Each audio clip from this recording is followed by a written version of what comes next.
রাষ্ট্রপতি বাসভবন বঙ্গভবন থেকে বঙ্গবন্ধু শেখ মুজিবুর রহমানের ছবি সরিয়ে ফেলা হয়েছে।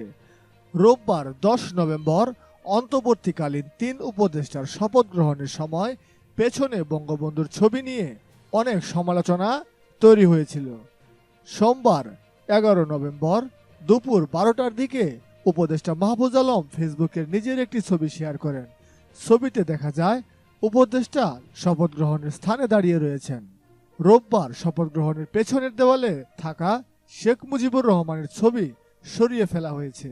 ছবিটি শেয়ার করে তার ক্যাপশনে উপদেষ্টা মাহফুজ আলম লেখেন, দরবার হল থেকে শেখ মুজিবুর রহমান ৭১ পরবর্তী ফ্যাসিস্টদের ছবি সরানো হয়েছে।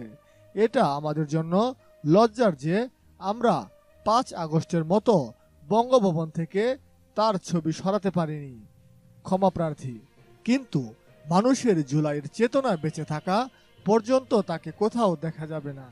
মাহফুজ আরও লিখেন, শেখ মুজিব এবং তার কন্যা বাংলাদেশের জনগণের সাথে যা করেছেন তার জন্য আওয়ামী লীগকে অবশ্যই স্বীকার করতে হবে এবং ক্ষমা চাইতে হবে।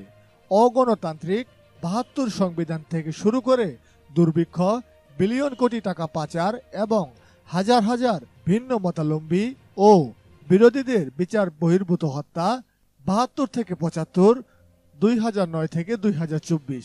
তাহলে আমরা ৭১-এর আগের শেখ মুজিবুরের কথা বলতে পারি। ফ্যাসিস্টদের বিচার ছাড়া কোনো ধরনের ক্ষমা ও পুনর্মিলন হবে না।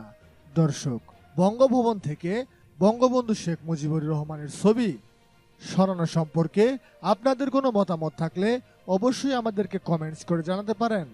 দেশ এবং দেশের বাইরের যে কোনো নিউজের আপডেট পেতে এক্ষুনি ফেস্টুন মিউজিক ইউটিউব চ্যানেলটিকে সাবস্ক্রাইব করে রাখুন আর সাথে থাকা বেল আইকনটি প্রেস করুন।